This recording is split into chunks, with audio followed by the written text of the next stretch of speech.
Magandang gabi, Hilagang Luzon, imbag nga rabii sa mga kailokanuhan. Magandang gabi po sa ating lahat. Ako po si Joel Franz Mark Gonzalez, ang inyong pong lingkod. Welcome po sa ating panglimang serye ng ating pong online Bible study na At the Feet of Jesus. At the Feet of Jesus po ay may tatlong pong serye. At kung kayo po ay bago sa ating Facebook page, pakiclick po ang like button at automatic na po kayong makaka-follow sa aming page. At dahil doon ay lagi po kayong magiging updated sa ating pong mga premieres. At kung nais po ninyong mapanood ang premiere na ito muli, at ganoon din po sa mga nakaraang premieres po natin, ay mag-log on lang po sa www.facebook.com/messengers of the Lord. At kung kayo po ay may mga prayer requests, paki-type lang po sa ating pong comment section dyan po sa ibaba. At sa gabi pong ito, ay nais po nang batiin ang ating pong mga manonood. Nung nakaraang serye ay nais po namin batiin sila Love LJ, si Ma'am Annie Doria na patuloy po na sumusubaybay sa ating programa. Ganun din po kay Nanay Librado Loses dyan po sa Calapan, Oriental, Mindoro. At ganun din po kay Winnie Dakiwag Collado, Willing Dumandan Cortez dyan po sa Tagum City, Dian Gonzales dyan po sa Villasis, Pangasinan, Anroa Gonzales from San Jose, Tarlac City, Dale Kimayong, and Joel P. Del Rosario, Lily Valdez dyan po sa Victoria, Tarlac, Noemi Andres, and Alden J. Roa Ortega from Romblon. At nais pa namin batiin din si Neslin Maniago dyan po sa Davao City, at Rachel Umali dyan po sa Angeles City, Pampanga, Alice Ventura dyan po sa Maribeles, Bataan, at Chris Lomboy, Melanie Salazar dyan po sa Matatalaib, Tarlac City, Michelle Barnedo Valdez dyan po sa Victoria, Tarlac, ganoon din po si Jonaline Valdez Bolando, at ganoon din po kay Melanie Squares dyan po sa Scotland, UK. Magandang gabi po sa ating lahat at salamat po sa pagtuloy na pagsubaybay sa ating pong programa. At ngayon po ang pamagat po ng ating ikalimang serye sa gabing ito ay How to Enrich Our Personality. Marami sa atin na iniisip na makasalanan na kung parang wala ng pag-asa sa ating buhay. Pero meron pong gamot, no, sa pakiramdam na yun. No, na feeling natin na wala na tayong pag-asa na maligtas. Pero sino po ang pag-asa na yun? Yan po ay abangan po natin sa pag-aaral natin dito sa ikalimang serye na dadalhin po sa atin ng ating pong tagapagsalita na si Mr. Ernesto Bolando Jr. Ngunit bago po yan ay makakarinig po muna tayo ng awit na magmumula po sa ating mga kaibigan dyan po sa Banna, Ilocos Norte, at ang pamagat po ng kanilang awitin ay No Madadagsinan Ka. Atin na pong ibigay sa kanila ang pagkakataon.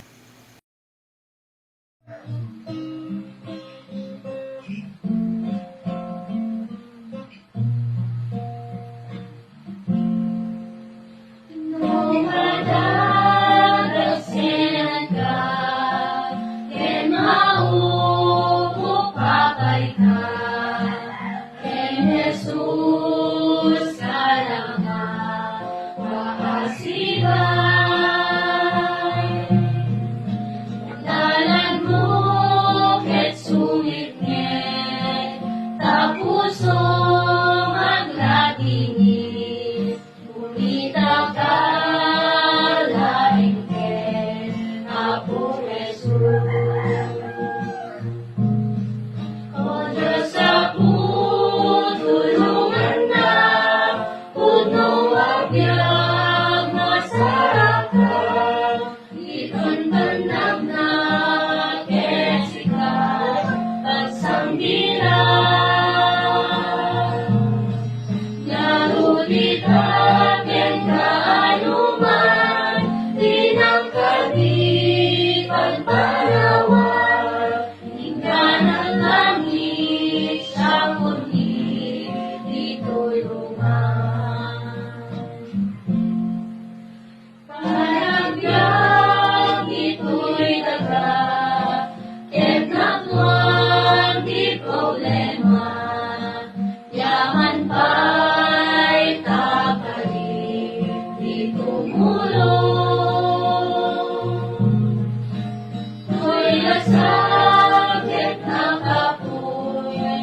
Amen. Maraming salamat sa napakagandang mensahe ng awit. Ang pamagat po ay No Madagdag Sinangga. No? At napakaganda. At sabi po sa Matthew chapter 11 verse 28, sabi ni Kristo na come unto me all you that labor and are heavy laden, and I will give you rest.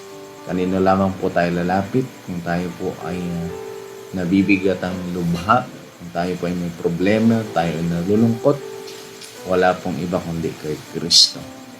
At ngayon po ay atin na pong ibigay ang pagkakataon sa atin pong tagapagsalita sa gabing ito upang tayo ay pangunahan sa ating pag-aaral sa ika-5 serye na How to Enrich Our Personality.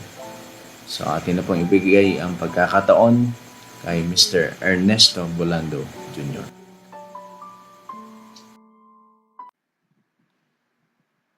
Magandang hapon sa inyong lahat mga kapatid.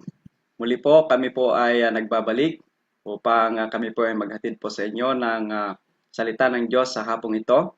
At kami po ay inyo pong samahan sa mga sandaling oras na ito. Tayo po ay mag-aaral ng isang importanteng bagay.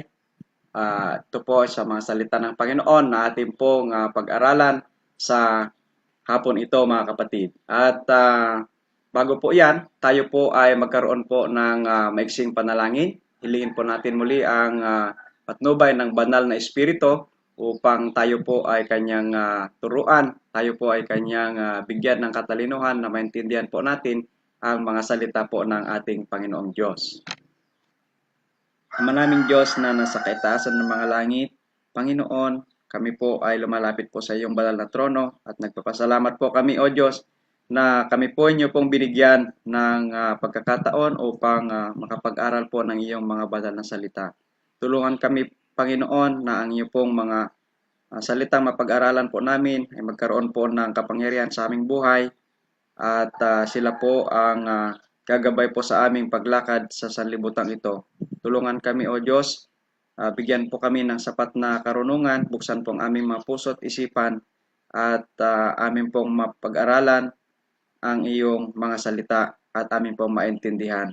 Ganun, Panginoon, niling po namin na patnubayan po ang bawat isa, bawat nakikinig, bawat nanonood sa programang ito, na kayo po ang gumabay po sa kanila, ingatan po sila, at pagpalain din po ang bawat isa. Patawarin po kami sa aming pong pagkukulang at pagkakasala po sa inyo, at ito po ang aming samot dalangin sa pangalan ng aming tagapagligtas na si Jesus. Amen. Okay po, tayo po ay magpatuloy mga kapatid. At bago po yan, gusto ko po lamang pong bumati sa ating mga kapatid dyan po sa Isabela, sa San Guillermo, ganun din po sa Cabatuan, Isabela, at dyan din po sa Ballesteros, Cagayan, sa mga taga-Kabayo, yung bag nga malim yung amin kakabsat. Ganun din po dyan sa Ilocos, Banna po mga kapatid, Ilocos Norte. Naimbag nga malim yung amin dita kakabsat. Kaya kastamat dita Pangasinan. No? Magandang hapon sa inyong lahat dyan mga kapatid. At maging dyan po sa Burgos, La Union. Naimbag nga malim yung amin dita. Kastamat dita Felix Mines po mga kapatid. Naimbag nga malim yung amin kakabsat. At sa Tarlac, masayang oras ng pakikinig at panunood po sa inyong lahat dyan. At tayo po ay magsama-sama sa hapong ito upang ating pong pag-aralan ang salita ng Panginoon. At nung nakaraan po mga kapatid, ay tayo po ay nag-aral ng tungkol po sa apat na hakbang, no, ng kaligayahan at ganoon din po ng kapayapaan. Ngayon naman po sa episode na ito, ang panglimang episodes na po ito sa atin pong pag-aaral at The Feet of Jesus, ay pinamagatan po naman natin ito sa Ingles po na How to Enrich Our Personality. Pero sa Tagalog po mga kapatid, ito po ang ating pong pag-aaral sa Tagalog. Pinamagatan po naman natin na paano mapapabuti ang ating pagkatao. No, yan po ang ating pag-aaralan sa hapong ito po mga kapatid. At ang inyo pong tawagin ang inyo pong mga membro po ng pamilya, ganoon din ang inyong mga kaibigan, maging ang inyong mga kapitbahay, ay pwede nyo rin pong tawagin at samahan po tayo sa pag-aaral ng salita ng Diyos. Mga kapatid, lahat tayo ay nagnanais na magkaroon ng isang kaakit-akit na pagkatao. Marami ang nagtataka, marami ang nagtatanong, no, ng mga tanong na ito. Bakit ako ganito, no? Yung iba naman, paano ako mababago? Yan po ang tanong po ng iba. Maari ba akong kakaiba?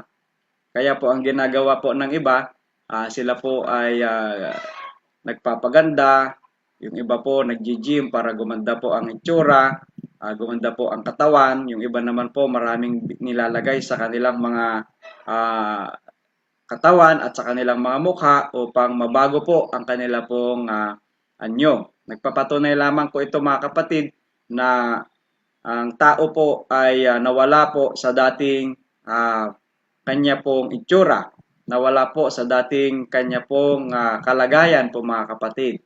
Dahil kahit na yung pinakamaganda, no, pinakagwapo, mga kapatid, na nakikita po natin ay maging sila hindi rin kontento pa sa kanilang itsura, no? Kaya minsan nakakita po tayo maganda na sa paningin ng tao pero nagpapaganda pa, no? Ibig sabihin hindi pa rin po sila kontento. Ibig sabihin po mga kapatid, yung dating itsura po ng tao ay nawala na po sa kanyang kalagayan. Kaya nga pag-aralan po natin mga kapatid kung ano ba ang kondisyon, ano ba ang kagaya ng tao nang siya ay nagsimula sa kamay ng kanyang manlalalang po mga kapatid. Ngayon, buksan po natin ang ating mga Biblia at pag-aralan po natin ito mga kapatid. Kunin niyo po ang inyo pong mga sulatan at ang maging ang inyo pong mga Biblia at pag-aralan po natin ang bagay na ito. Kung paano daw po mapapabuti ang ating pagkatao, no? Kailangan po mapabuti. Bakit? Ano pong nangyari sa tao po mga kapatid? So yan po ang pag-aaralan po natin. Sabi po ng Salmistang David sa Psalms 8 verse 5 and 6 mga kapatid, sapagkat iyong ginawa siyang kaunting mababa lamang kaysa Diyos, no? Diyos po dito sa Tagalog po ang ginamit, ngunit sa English po mga kapatid ay uh, angel, no? Itong sinabi po dito na ang tao po ay ginawang kaunting mababa lamang kaysa sa Diyos ay kaunting mababa lamang kaysa sa mga anghel. Yan po mga kapatid. At pinaputungan mo siya ng kaluwalhatian at karangalan. Iyong pinagtataglay siya ng kapangyarihan sa mga gawa ng iyong mga kamay. Iyong inilagay ang lahat ng mga bagay sa ilalim ng kanyang mga paa. So ganyan po ang dating kalagayan po ng tao noong siya po ay nilalang ng Panginoong Diyos po mga kapatid. So ginawa po siyang mababa lamang ng kaunti kaysa anghel po mga kapatid. So lahat ng tungkol sa kanya ay perpekto. Ang kanyang mga paggalaw, ang kanyang mga itsura, ang kanyang pagkatao, siya ay nagkaroon ng isang matamis na makababagay na tinig, no? Isang katulad niya, no, ang Diyos sa kanyang mga iniisip, ganun din sa kanyang emosyon at mga gawa. Ganyan po ginawa po ang tao, mga kapatid, no? Kaya nga ngayon makita po natin pag nakakita po kayo ng tinatawag po na napakaganda ang mukha. Ang tawag po nila ay angelic face, no? Ang tawag po nila pag meron naman din napakatamis na boses ay angelic voice po mga kapatid. So, ibig sabihin na nawala na po yung dati na kalagayan kung paano po siya ginawa po ng ating Panginoong Diyos ay nawala po sa kanya mga kapatid. Kaya yung pagiging perfect niya no, na mababa lamang ng kaunti kaysa sa anghel ay yun po ay nawala ng dahil po sa kasalanan. Sinira po ng kasalanan ang kalagayan ng tao. So ano ang ginawa ng lupa naman mga kapatid sapagkat sa pagpasok ng kasalanan ang lupa ay nagbigay din po ng mga bagay na hindi mabubuti po mga kapatid, no? Sabi nga po sa Genesis 3 verse 17 at 18, at kay Adam ay sinabi, sapagkat iyong dininig ang tinig ng iyong asawa at kumain ka ng bunga ng punong kahoy na aking inuutos sa iyo na sinabi, huwag kang kakain niyan, sumpain ang lupa dahil sa iyo. Kakain ka sa kanya sa pamamagitan ng iyong pagpapagal sa lahat ng mga araw ng iyong buhay. Yan po ang sumpa, no, na nangyari po sa tao. Dahil po sa kasalanan, siyang sumira po mga kapatid sa kalagayan po ng tao, no? Kaya ngayon ang ating pong pinapag-aralan ay kung paano mapapabuti yung ating pagkatao sapagkat yun nga po ay nawala at lahat po ay nagnanais na maging kakaiba, nagnanais po na mabuti, nagnanais po na maging maganda po mga kapatid. At sabi rin po sa verse 18, ang sisibol niyaon sa iyo ay mga tinik at mga dawag at kakain ka ng pananim sa parang. So, yan po mga kapatid, noon kinakain po ni Adan at ni Eva ay prutas po lamang po mga kapatid. Pero nung sila po ay pinalaya sa Garden of Eden, ay dinagdag po yung mga herbs po mga kapatid, yung mga gulay no sa kanila. At doon tumubo na rin po yung mga tinik, no, mga dawag, no, yan po ang nangyari po. Maging ang puso ng tao ay gumawa ng mga nakakalasong halaman ng kasamaan, no? Pagmamataas, inggit, paghihimagsik, pagsuway at ano pang mga maraming mga masasama ang tumubo sa puso po ng tao. So anong naging katangian na ng tao mga kapatid? Makikita po natin yan sa Isaiah 59 verse 9 hanggang 12. At sabi po niya, kaya't ang kahatulan ay malaya sa amin o umaabot man sa amin ang katuwiran. Kami nagsihanap ng liwanag ngunit narito kadiliman, ng kaliwanagan ngunit nagsisilakad kami sa kadiliman. Kami nagsisikapa sa bakod na parang bulag. Oo, kami nagsisikapa na gaya nila na walang mga mata. Kami nagsisitisod, nangatisod sa katanghaliang tapat na gaya ng sa gabi. Sa gitna ng mga malalakas, kami parang mga patay. So yan po ang naging kalagayan po ng tao po mga kapatid. Pagpatuloy po natin sa 11 and 12, kaming lahat ay nagsiungol na parang mga oso at lubhang dumadaing na parang mga kalapati. Kami nagsisihanap ng kahatulan, ngunit wala, ng kaligtasan, ngunit malayo sa amin.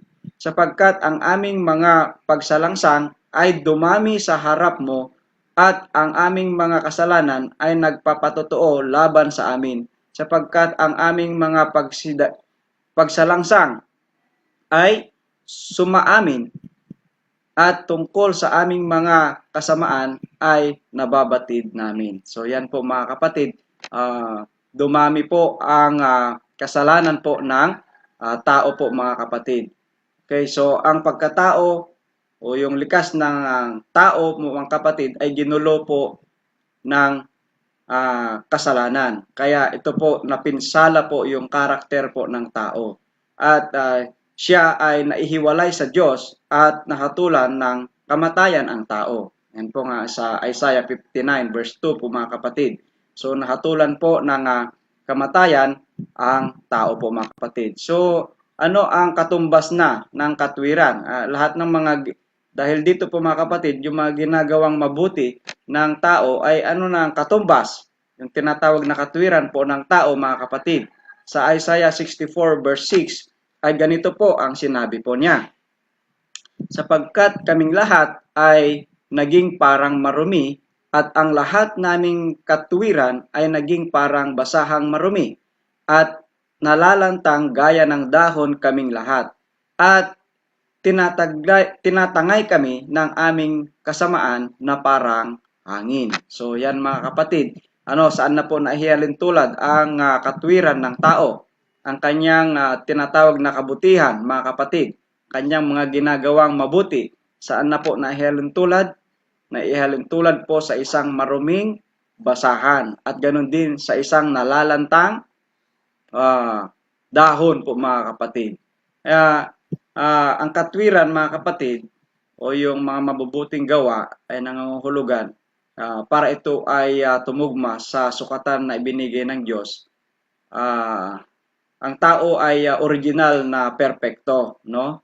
Makapantay po siya, makasusuwato po siya sa batas ng tao. Yan po yung batas ng Diyos. Yan po dati mga kapatid. Ngayon, ito po ay imposible para sa kanya na maabot ang pamantayan na kinakailangan ng kautusan.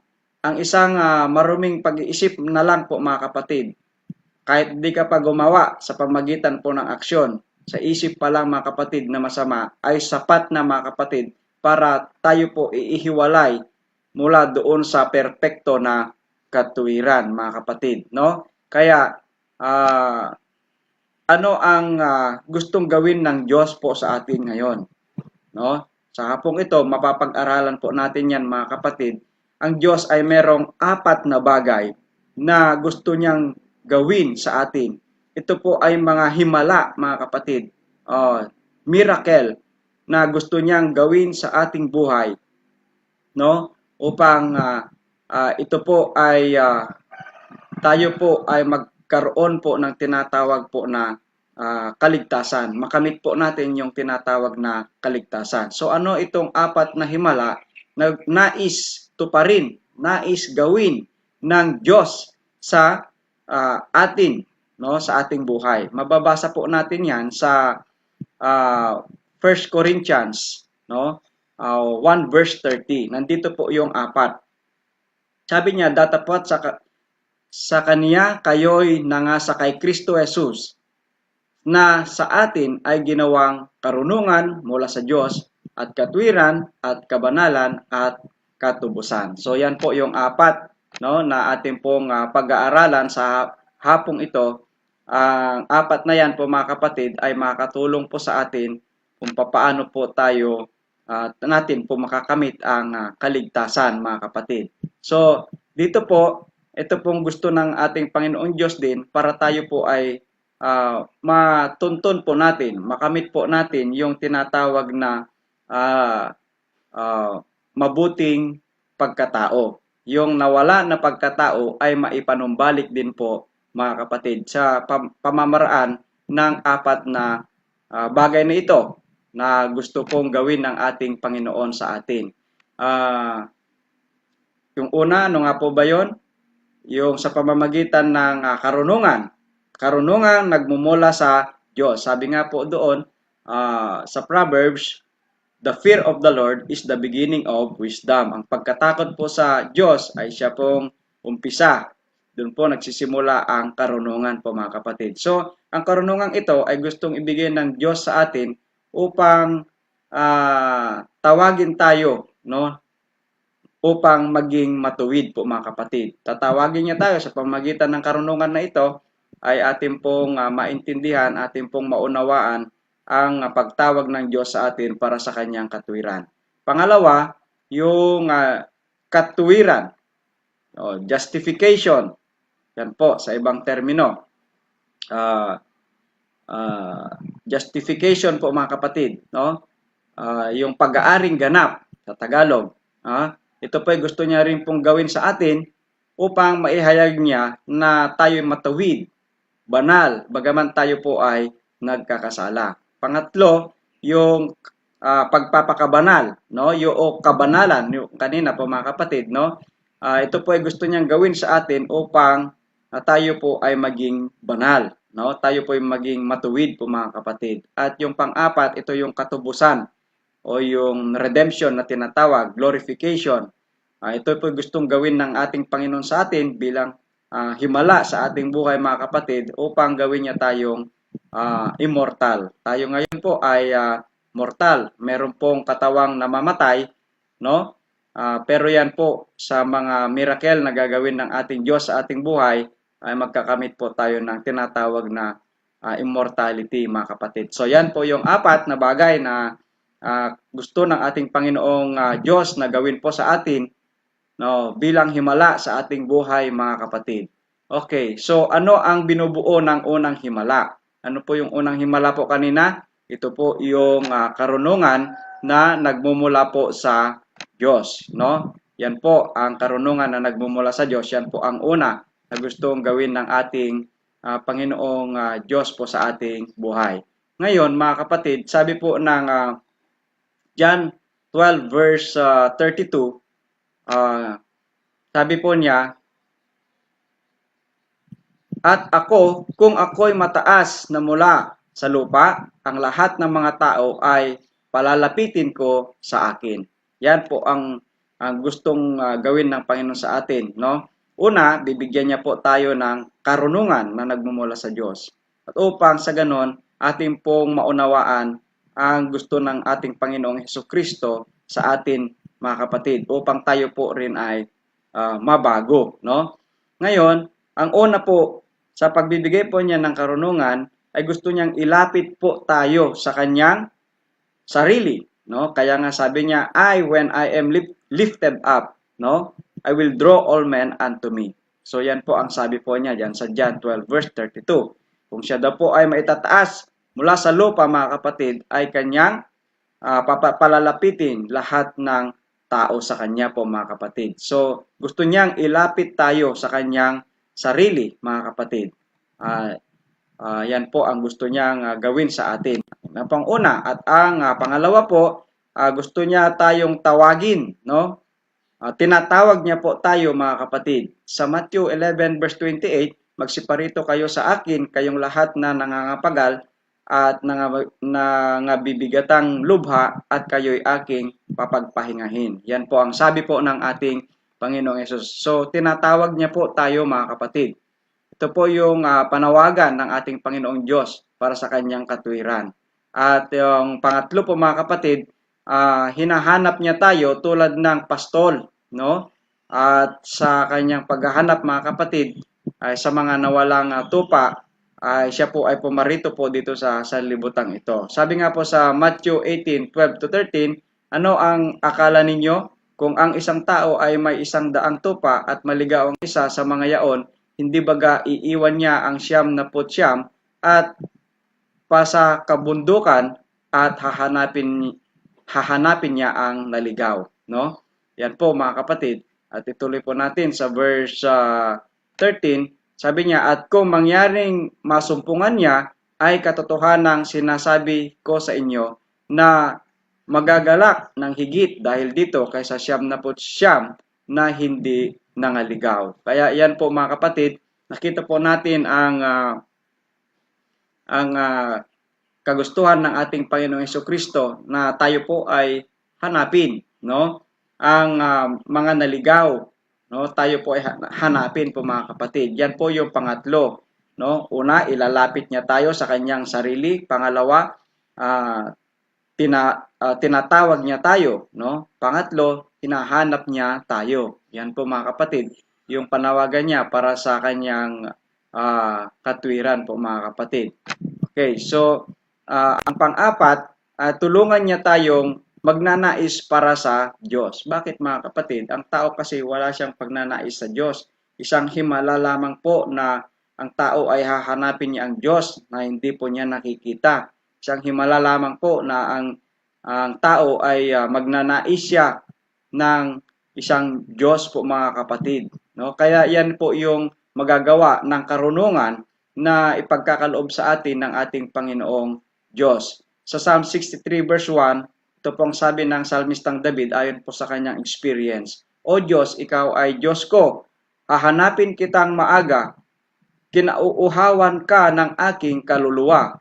Pinananabikan ka ng aking laman sa isang tuyo at uhaw na lupa na walang tubig. So yan po mga kapatid, pagnanais po ng ating sarili sa Diyos ay isa pong himala po yan mga kapatid. At yan po ay makakamit lamang natin sa pamamagitan ng karunungan na ibibigay ng Diyos sa atin po mga kapatid. Okay, so dako po tayo sa panglima po mga kapatid. Sabi po niya, bibigyan niya tayo ng pananampalataya. Okay, so sabi ng John 6:29, sumagot si Jesus at sa kanya ay sinabi, ito ang gawa ng Diyos na iyong sampalatayanan yaong kaniyang sinugo. So bibigyan niya po tayo ng pananampalataya sa pamagitan po ng karunungan na kanya pong ibibigay po sa atin. At yung pang-anim ay ipapakita niya sa atin ang ating mga kasalanan, no? Sa John 16 verse 8, sabi niya, at siya, pagparito niya ay kanyang susumbatan ang sanglibutan tungkol sa kasalanan at sa katwiran at sa paghatol. So yan po mga kapatid, ang mga bagay na magagawa sa atin, na mangyayari po sa atin sa pamamagitan ng pagbibigay ng ating Panginoong Diyos sa atin ng karunungan mula sa langit. Ano po yung kanina? Una po ay ilapit niya tayo sa kanyang sarili. Yung pangalawa, tayo po ay tatawagin niya mga kapatid. Pangatlo, tayo po ay hahanapin po niya. Nakatulad po siya ng isang mabuting pastor na hahanapin niya yung nawawala. At tayo po ay tulungan niya na magnais ng Diyos, no? Na magnais po sa kanya. Katulad po ng experience ni David na parang uhaw na lupa, tigang na lupa at uhaw sa tubig po mga kapatid. Ang pagnanais ng isang tao sa kanya, sa Diyos, no? Pag nasa kanya po itong karunungan na ibinigay po ng ating Panginoong Diyos. At pang-anim po mga kapatid ay ipapakita niya sa atin, no? Ang ating mga kasalanan. At ganoon din bibigyan niya po tayo ng pananampalataya. Kaya ito po mga kapatid, ang mga miracle na mangyayari po sa buhay ng tao sa pamamagitan po ng pagbigay ng ating Panginoong Diyos ng karunungan na nagmumula po sa Kanya. Ngayon po mga kapatid, yan po yung una. Yung pangalawa po, ano naman po ang nilalaman no, nitong pangalawang himala na gustong gawin ng ating Panginoon sa atin mga kapatid. Yung tinatawag na pag-aaring ganap, justification, or tinatawag po na imputed righteousness po mga kapatid. Dito po sa pag-aaring ganap, tayo po ay maipapahayag na matuwid bagaman tayo po ay nagkakasala, no? Ibinibilang ni Kristo na at nangangahulugan mga kapatid, isinusulat niya ito, no? Sa yung kanyang karapatan ay isinusulat niya para sa atin mga kapatid o pabor po sa atin mga kapatid. Binibilang niya, no, yung kanyang karapatan na yun po ay pabor po sa atin. Dito po ay magaganap po dito sa pag-aaring ganap. Dito po sa justification na tinatawag po mga kapatid. Ito po yung pangalawa na himala na nais na gawin po ng ating Panginoong Diyos sa ating buhay po mga kapatid. So pag-aralan din po natin ito. Ang bagay na ito po mga kapatid, no, ay ang katwiran, no? Ang katwiran. Yan po, no? Yung katwiran po mga kapatid ay nangangahulugang tumutugma sa sukatan na ibinigay ng Diyos, no? Ang kautusan ng Diyos, no, ay siya yung kasukatan, no? Ito po yung sukatan ng kanyang katwiran, no? At ang tao po nang siya po ay nagkasala ay hindi po siya makaabot doon po sa sukatan ng katwiran na yan po mga kapatid.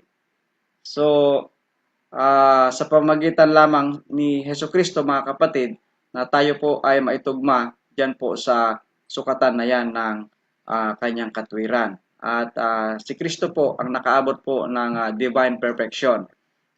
Tayo din po, ayun din po ay yung ating inaabot mga kapatid na maabot din po natin yung tinatawag po na divine perfection po mga kapatid. At hindi po yan magagawa po ng tao sa kanyang sariling kakayanan po lamang mga kapatid. Sa Roma 8 verse 3 and 4, ganito po ang sabi po niya.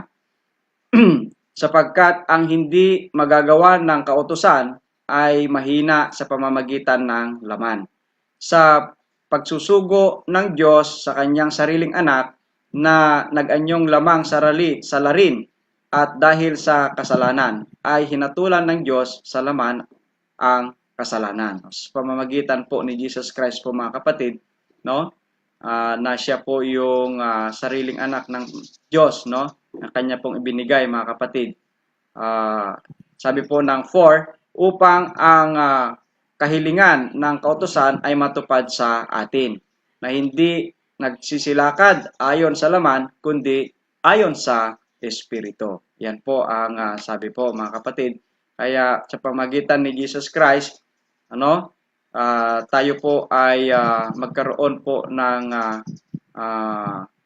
tinatawag po na katwiran, no? Yun lang po, doon lang po tayo makakasunod mga kapatid, no? Sa pamamagitan po niya na siya pong umako sa ating mga kahinaan, sa ating mga kasalanan po mga kapatid, ay tayo po ay nagkaroon po ng kaligtasan. Ngayon,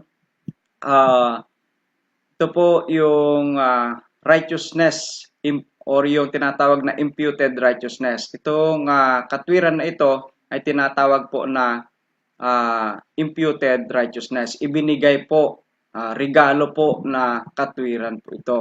Iniregalo po sa atin mga kapatid itong katwiran na ito. Yung tinatawag na imputed righteousness.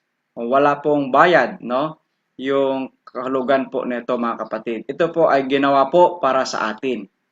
So ito po ay wala po tayong bahagi, no? Kundi ang Diyos po, no, ang gumawa po nito. Sa pamamagitan ni Hesukristo, siya po mga kapatid ang nagbayad para sa atin. Dito po sa imputed righteousness, ito po ay ginawa para sa atin. Yung kamatayan ni Kristo, yung ginawa ni Kristo, yung dugo ni Kristo mga kapatid, lahat po yun ay ginawa para sa atin. Pabor lahat po para sa atin mga kapatid. No? At yun po ay tatanggapin po natin na walang bayad, libre po mga kapatid. Siya po ang nagbayad sa mga utang, no, kabayaran, no, na dapat ay tayo po ang magbayad. Ang Panginoong Hesukristo, siya po ang nagbayad. So yun po yung pinapag-aralan po natin na pangalawang himala na gagawin ng ating Panginoong Diyos sa ating buhay po mga kapatid. So ito po, meron po akong isang kwento po dito na para lalo po nating maintindihan itong tinatawag po na righteousness or yung imputed righteousness. Sa ibang termino naman po, ito po yung justification, pag-aaring ganap sa Tagalog po mga kapatid. Meron pong isang kwento ng isang tribo po ng mga Indians at ang mga Indians po na ito ay meron po silang mga kalabang mga ibang tribo. At sila po ay nagplano na aatake doon sa kanilang mga kaaway na tribo. At sa tuwing nagpaplano po sila na sila po ay aatake, ang nangyayari po ay nai-intercept yung kanilang plano. Nalalaman po lagi yung kanilang plano. So, ang nangyari po dito, sabi nitong leader nila, bakit na laging nalalaman ng ating mga kaaway kung kailan tayo aatake sa kanila. So, nag-isip itong leader po nila at sinabi po niya na ang gagawin natin, ang ginawa po niya ay gumawa po siya ng isang batas, no? Na kung sino man ang mahuli, no, na dahilan kung bakit laging na-intercept itong kanilang plano ay siya po ay tatanggap ng 25 na palo, no? At ganyan po ang nangyari at yan po ang naging batas sa kanila po mga kapatid. Sa maikling kwento, nagkaroon po ng pagsasaliksik kung sino po ang dahilan kung bakit na-intercept nila nung kanilang mga kaaway itong plano po nila na pag-atake. Kaya ang ginawa po ng mga tauhan niya ay sila po ay tumulong na nagsaliksik kung bakit. So hindi katagalan ay nahuli po mga kapatid ang dahilan, ang tao na dahilan kung bakit nalalaman ng kanilang mga kaaway ang kanilang planong pag-atake. So, ang nangyari po dito, yung nanay pala nitong kanilang leader, ang dahilan po mga kapatid, siya pala ang nagpapasa ng mga impormasyon na sila po ay aatake doon sa kanilang mga kaaway. So, dito po mga kapatid, nung nalaman na ganon, nalungkot po itong leader po nila sapagkat inisip niya kung hindi niya po ipapatupad itong ginawa niyang batas ay mawawalan ng tiwala, no, at magre-rebelde itong kanyang mga tauhan sa kanya. At kung ipapatupad naman po niya yon ay siguradong mamamatay sa sakit ang kanyang ina, mga kapatid.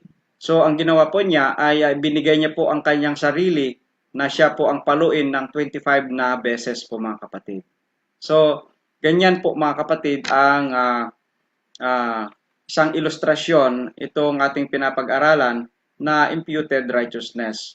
Yung kanyang ina po mga kapatid ay na pawalang sala, no? At siya po ay inaring ganap nitong anak po niya mga kapatid. Siya po ay binayaran, no? Yung kanyang dapat siya ang maparusahan ay tinanggap nitong anak po niya yung parusa. At sa ganung paraan po mga kapatid, ang Panginoong Hesus ay siya rin po naman ang nagbayad. Siya rin po naman ang namatay para sa ating mga nagawa pong kasalanan, para sa atin po mga kapatid. Siya po ang nagbayad sa ating mga pagkakautang. Katulad nga po sa Isaiah 53, verse 5 and 6, sabi po doon, ngunit siya ay nasugatan dahil sa ating mga pagsalangsang. Siya ay nabugbog dahil sa ating mga kasamaan. Ang parusa na tungkol sa ating kapayapaan ay nasa kanya, mga kapatid. No? At sa pamamagitan ng kanyang mga latay ay nagsigaling tayo. Yun po ang ginawa po ng ating Panginoong Hesus Kristo po, mga kapatid. Tayo lahat, sabi nga doon sa verse 6 po, mga kapatid, ng Isaiah 53 ay mga tupa na nanligaw, no? Tayo ay tumungo bawat isa sa kanyang mga sariling daan at ipinisan sa kanya ng Panginoon ang kasamaan nating lahat po, mga kapatid. So, siya po ang kumuha, siya po ang umako sa lahat po ng ating mga kasalanan, mga kapatid. Kaya nga sa kanya o sa kanyang buhay, mga kapatid, ay binayaran ni Kristo ang utang na tayo mismo ay kailangang magbayad para sa ating mga pagsalangsang po, mga kapatid. Kaya ang justification po, mga kapatid, o yung pag-aaring ganap, no? Ito yung binigay na katwiran, imputed righteousness po, mga kapatid. Tayo po ay dineclare ng Panginoon na righteous. Tayo po ay dineclare na matuwid po, mga kapatid. No? Kapag tinanggap natin sa pamamagitan ng pananampalataya ang ginawa ng Diyos para sa atin, mga kapatid, na tayo ay ipinahayag na matuwid sa pamamagitan niya, mga kapatid. So, ang gawang ito, mga kapatid, ay ito yung gawa po ng tinatawag na righteousness or imputed righteousness po, mga kapatid. Ito po yung binigay na katwiran. Tayo po ay inaring ganap po, mga kapatid. Ito po, ang resulta nito ay makikita po natin sa Romans 5 verse 1 po, mga kapatid. Ang sabi po doon sa Romans 5 verse 1, yaman nga na mga inaring ganap sa pananampalataya, mayroon tayong kapayapaan sa Diyos sa pamamagitan ng ating Panginoong Hesus Kristo. So yan po ang naging resulta ng pag-aaring ganap sa atin ng ating Panginoong Hesus Kristo. So nagkaroon po tayo ng kapayapaan, no, sa pamamagitan ng ating Panginoong Hesus Kristo. Kapayapaan sa Diyos po, mga kapatid. Tayo po ay tinatawag na i-reconcile po, mga kapatid. Ang reconciliation ay naganap sa pamamagitan po ng ating Panginoong Hesus Kristo, mga kapatid, yung ating kamatayan. At doon sa langit po, mga kapatid, ay meron pong record, meron pong listahan doon sa langit. Bawat isa po sa atin ay meron pong listahan doon sa langit. At bawat po ginagawa po natin, no? Lahat po ng ating makasalanan, maging ang ating mga mabubuting gawa ay naka-record po doon sa Book of Record doon po sa langit. At katulad po ng halimbawang ito, si John po, mga kapatid, ito po ang kanyang mga kasalanan. Siya po ay may hatred, siya po ay ma-pride, siya po ay madamot, siya po ay hindi masunurin at marumi po ang kanyang pamumuhay po, mga kapatid. Yan po dati po sa atin, mga kapatid. Ganyan po din po tayo sa ating pong mga kasalanan. Pero doon, mga kapatid, kapag tinanggap natin si Kristo sa ating puso, ang kanyang pag-ibig ay magdadala sa atin ng pagsisisi, no? Siya ay namamagitan para sa atin, no? Siya po ay namamagitan sa atin sa harap ng Diyos Ama. So, ang kanyang dugo ay lilinisin ang lahat ng ating mga kasalanan. So yun po, mga kapatid. Siya po ay nag-aalok, si Jesus Christ, inaalok niya po sa atin yung kanyang merito, no? Para sa atin, para lumitaw na tayo ay para bang wala na tayong kasalanan. So, dati ay yung mga kasalanan nakasulat po doon dahil sa merits, dahil sa kamatayan ni Kristo, dahil sa dugo ni Kristo po, mga kapatid. Kung manampalataya tayo na siya po ay namatay para sa atin, tatanggapin po natin yung merito ng ating Panginoong Hesus Kristo. Yun po ay pabor po sa atin lahat, mga kapatid. Kaya ano ngayon ang mangyayari po sa atin? Mababago po yung ating buhay. dadalhin po niya tayo sa pagsisisi po mga kapatid. At katulad ng yung pagkapuot ay mapapalitan po ng pag-ibig, ganun din po yung pagmamataas, mapapalitan na po ng pagpapakumbaba, yung pagkamaramot ay mapapalitan na rin po ng mapagbigay, at yung pagka hindi masunurin ay magiging masunurin, at maging yung paging marumi ng ating pamumuhay ay ito po ay mapapalitan po ng malinis na pamumuhay. So ganyan po ang ilustrasyon po nitong pinapag-aralan po natin mga kapatid. So tayo po ay magpatuloy. Ano ang mga pakinabang naman mga kapatid, no? Sa ibinigay na katwiran o yung tinatawag na imputed righteousness po mga kapatid. Ano ang mapakinabang natin sa pag-aaring ganap sa atin ng ating Panginoong Hesukristo, no? Una mga kapatid, tayo ay binigyan ng kapatawaran sa pamamagitan ng pag-aaring ganap sa atin ng ating Panginoong Hesukristo. Tayo ay magkakaroon po ng tinatawag na kapatawaran. Sabi nga po sa Isaiah 1 verse 18 tsaka 43 verse 25, magsiparito kayo ngayon at tayo'y mga katwiranan. Sabi ng Panginoon, bagaman ang iyong mga kasalanan ay maging tila mapula, ay magiging maputi na parang niebe. Bagaman maging mapulang gaya ng matingkad na pula, ay magiging parang balahibo ng bagong paligong tupa. So tayo po ay bibigyan niya po ng kapatawaran sa lahat ng ating mga kasalanan. Pag tayo po ay inaring ganap po mga kapatid, no? Tayo po ay binigyan po ng kapatawaran. Okay, so yan po ang una, yan po ang makakamit po natin sa pamamagitan po ng pag-aaring ganap sa atin ng ating Panginoong Hesukristo. Pangalawa po, tayo ay ipapahayag na mga anak ng Diyos. Tayo na po ay magiging anak ng Diyos po mga kapatid, sapagkat tayo nga po ay ma-justified. Tayo ay mapapawalang sala po mga kapatid. Sabi po ng John 1 verse 12, datapwat ang lahat ng sa kanya'y nagsisitanggap ay pinagkalooban niya sila ng karapatang maging mga anak ng Diyos sa makatuwid bagay ang mga nagsisisampalataya sa kanyang pangalan. So yan po mga kapatid, tayo ay ipapahayag na mga anak ng Diyos mga kapatid sa pamagitan po ng pananampalataya, sa pamagitan po ng pagtanggap sa ating Panginoong Jesucristo bilang siya po yung ating tagapagligtas, siya po ang namatay para sa atin mga kapatid. So yan po ang magaganap sa pamamagitan po ng pag-aaring ganap sa atin ng ating Panginoong Jesucristo. Pangatlo po mga kapatid, ang ating pangalan ay may susulat doon sa aklat ng buhay, no? Sabi nga po dito po sa Luke 10 verse 20, gayon may huwag niyong ikagalak ito na ang mga espiritu ay nagsisisuko sa inyo,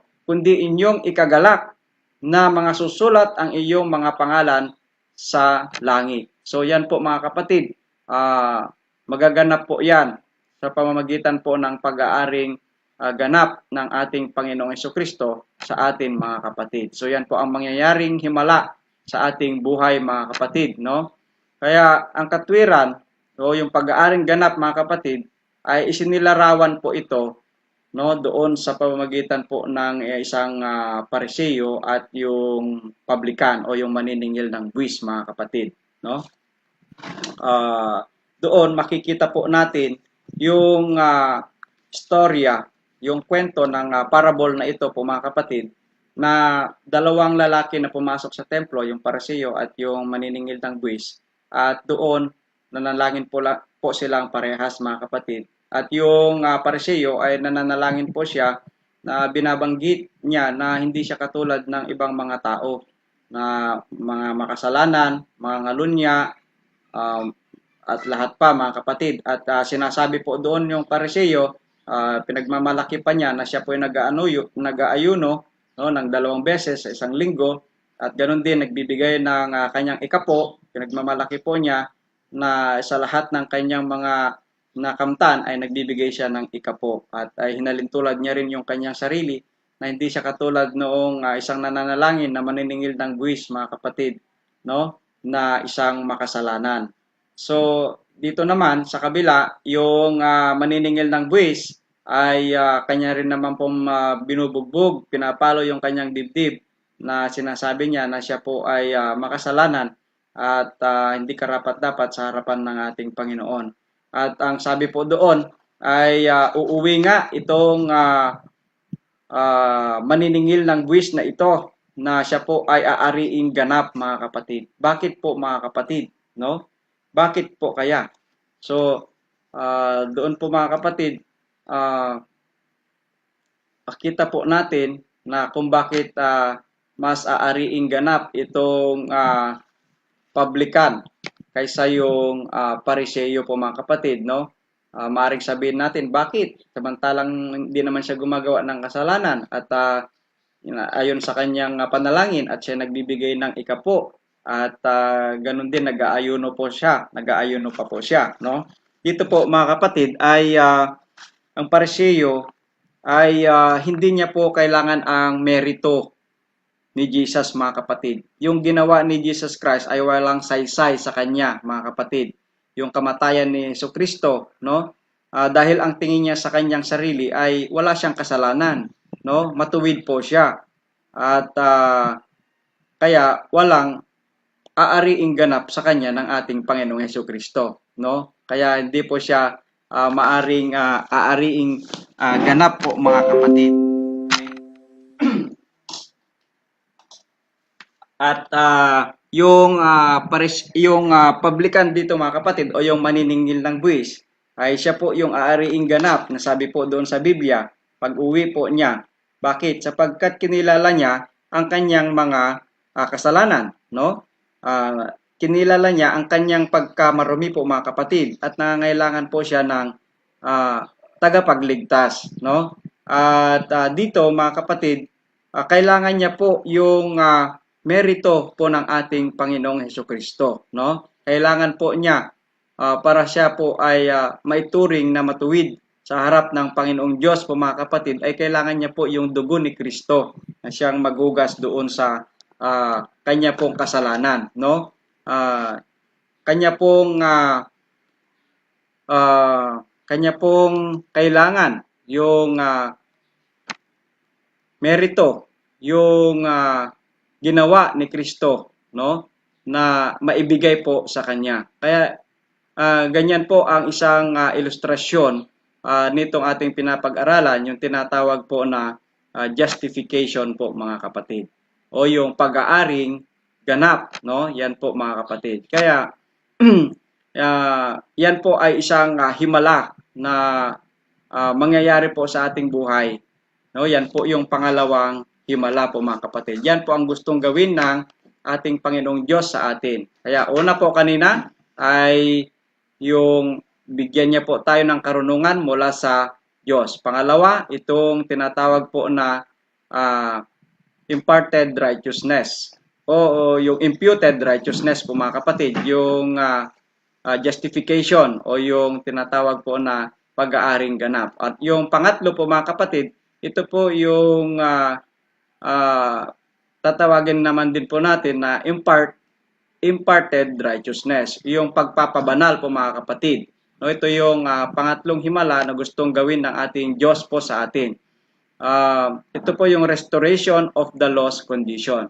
Kapag tayo po ay na-justify na po, mga kapatid, no, ay kailangan po natin na tayo po ay pag na-justify na at tayo po ay naging matuwid na, dineclare mo tayong matuwid sa harap ng Panginoon Diyos, tayo na po ay kailangan ma-maintain po natin yun, mga kapatid, no? At ito na po yung restoration of the lost condition, no? Kailangan na po maipanumbalik yung dati po na pagkatao, maging katulad na po tayo ni Jesus Christ, no? Kaya kailangan po na gawin po ng ating Panginoong Jesucristo sa atin itong himala na ito na pagpapabanal, no?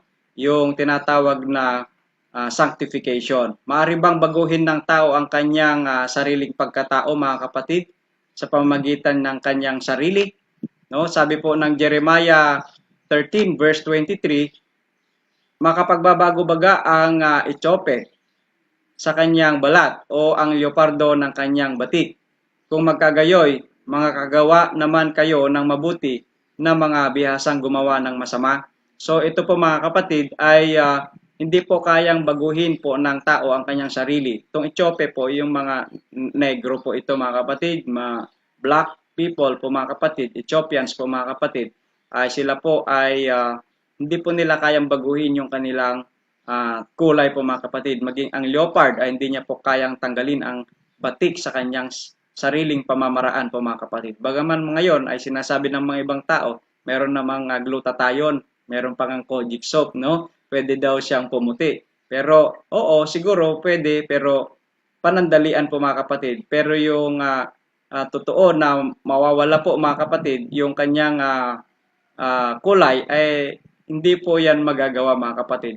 No? Maging ang kanyang karakter ay hindi po niya kayang baguhin mga kapatid. So, ano lamang po ang makapagbago po sa atin, no? Ito po yung gustong gawin po ng ating Panginoong Diyos sa ating buhay po mga kapatid upang tayo po ay may panumbalik doon po sa dating anyo. Katulad po ng anyo ni Hesukristo po mga kapatid, no?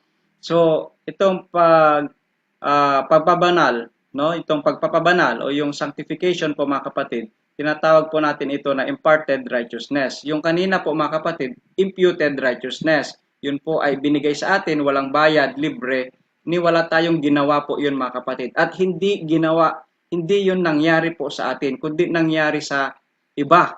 Nangyari po kay Jesus po mga kapatid. Ito naman, sanctification mga kapatid, ito ay mangyayari sa atin. No? Yun, nangyari kay Kristo, ay ibinigay lamang po sa atin na katwiran po natin. No? Wala tayong ginawa po doon sa justification o sa pag-aaring ganap po mga kapatid. Si Kristo po ang namatay para sa atin. So hindi po tayo gumawa po doon.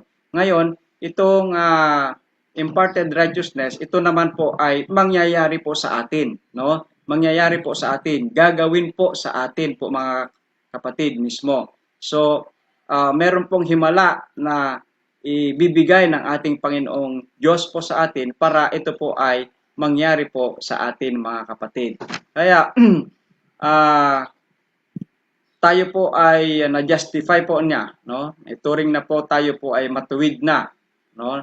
Na napatawad po tayo, no, mga kapatid. Nagkaroon po tayo ng kaligtasan sa pamamagitan ng kamatayan ni Kristo. Ngayon, gusto niya muling gumawa sa atin ng himalang ito sa pamamagitan ng pagpapabanal, no? Sa pamamagitan ng kanyang tinatawag na imparted righteousness. Yung ibabahagi po niya na katwiran sa atin po mga kapatid.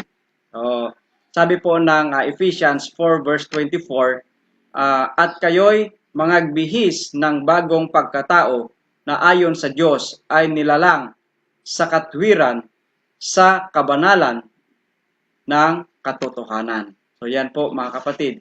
Ito po ang sinasabi po niya dito na tayo daw ay mga bihis ng bagong pagkatao. So paano po ito mga kapatid?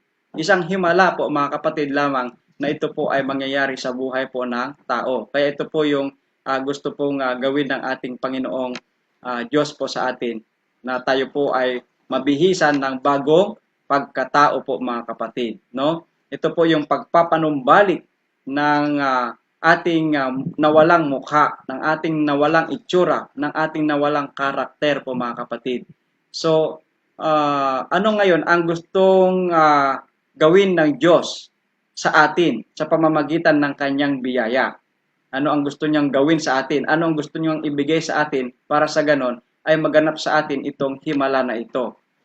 Una, gusto niyang ibigay po sa atin ang kanyang banal na espiritu po mga kapatid. No? Gusto niya po ibigay sa atin ang kanyang banal na espiritu. So, mababasa po natin yan sa Ezekiel 36 verse 27 po mga kapatid. Ganito po ang sabi po doon. Sa verse 27, no? Tignan po natin. Sa 25 at 26 lang po muna mga kapatid. At ako'y magwiwisik ng malinis na tubig sa inyo at kayo'y magiging malinis. sa buo ninyong karumihan at sa lahat ninyong mga Diyos-Diyosan, lilinisin ko kayo. Bibigyan ko rin naman kayo ng bagong puso at lalagyan ko ang loob ninyo ng bagong diwa at aking aalisin ang bagong puso sa inyong katawan at aking bibigyan kayo ng pusong laman. So yan po mga kapatid. At ano po ang gusto niyang ibigay sa atin? Sa verse 27, at aking ilalagay ang aking espiritu sa loob ninyo at palalakarin ko kayo ng ayon sa aking mga palatuntunan at iyong ingatan ang aking mga kahatulan at isasagawa. So yun po mga kapatid, ang gusto po ng Diyos pala sa atin ay una ay bigyan po tayo, no, ibigay po sa atin, ilagay po sa atin yung kanyang Espiritu Santo po mga kapatid. At sa pamamagitan po niyan, sa bibigay ng banal na Espiritu ay magsisimula po mga kapatid yung pagbabago sa ating buhay po mga kapatid, no? Diyan po magsisimula. So, magkakaroon ngayon ng tinatawag na change of mind and heart. Mababago po yung ating mga puso at isipan. Katulad nga po ng ating binasa doon po sa Ezekiel 36 verse 26 po mga kapatid, na sinasabi na bibigyan ko rin naman kayo ng bagong puso at lalagyan ko na ang inyong loob ng bagong diwa. Yung puso natin na bato, matigas mga kapatid, ay aalisin ng Panginoon, no? At yan po papalitan po niya ng pusong laman po mga kapatid. Pusong natuturuan, pusong maging masunurin po mga kapatid. Okay, so pangatlo po mga kapatid, pag nandyan na yung banal na espiritu at napalitan na po yung ating puso at maging ang laman ng ating mga isipan, tayo po ay tutulungan po niya na makasunod, no? Tulungan niya po tayong makasunod sa kanyang mga kautusan mga kapatid. Ang pagbabagong ito ng ating puso ay nagpapahintulot sa atin na sundin ang kautusan ng Diyos mga kapatid. Katulad nga po ng sabi niya po doon sa Hebrews 10 verse 16 mga kapatid, ito ang tipang gagawin ko sa kanila pagkatapos ng mga araw na iyon, sabi ng Panginoon, ilalagay ko ang aking mga kautusan sa kanilang puso at isusulat ko rin naman sa kanilang pag-iisip. So ito po na ang nakalagay sa ating mga puso, yung kautusan ng Panginoon maging sa ating mga isip, ay yun na rin po ang laman ng ating isip po mga kapatid. So ang pangatlo po mga kapatid nga ay tutulungan niya tayo upang makasunod. Sabi nga ng Ezekiel 36:27, at yun po mga kapatid, no, sa black word and blue words po dito, sabi niya, at palalakarin ko kayo ng ayon sa aking mga palatuntunan at iyong iingatan ang aking mga kahatulan at isagawa. Kaya sa pamamagitan po niyan mga kapatid, tayo po ay makasunod doon po sa kautusan ng Panginoon sapagkat tulungan po tayo para makasunod ng ating Panginoong Diyos po mga kapatid. So pang-apat, pag tayo po ay binigyan ng binigyan ng banal na espiritu, tayo po ay binigyan ng bagong puso at bagong pag-iisip mga kapatid, tayo na po ay tulungan po niya na makasunod mga kapatid sa kanyang mga kautusan. So nagkakaroon na po tayo ng bagong nature. So magiging bagong nilalang na po tayo mga kapatid, no? Kapag nanatili si Kristo sa ating puso, ito po ay lililinis niya po mga kapatid sa pamamagitan ng kanyang banal na espiritu at bibigyan niya tayo ng isang bagong kalikasan na po mga kapatid. Yung mga lumang pagkatao na po natin, no? Katulad po ng pakikiapid, karumihan, masasamang pita, masasamang nasa, yung lahat ng kasakiman, yung pagsamba sa Diyos-Diyosan, no, lahat ng yan, mababasa yan sa Colossus 3 verse 5 to 10 po mga kapatid, yung mga dating pagkatao ng bagong tao, lahat ng yan mga kapatid ay iiwan na, no, sapagkat ang gumagawa na po ay ang banal na espiritu doon sa atin mga kapatid sa pamamagitan po ni Jesus Christ mga kapatid. Kaya nga katulad po ng sabi po mga kapatid ng Apostol Pablo doon po sa Galatians 2:20 po mga kapatid.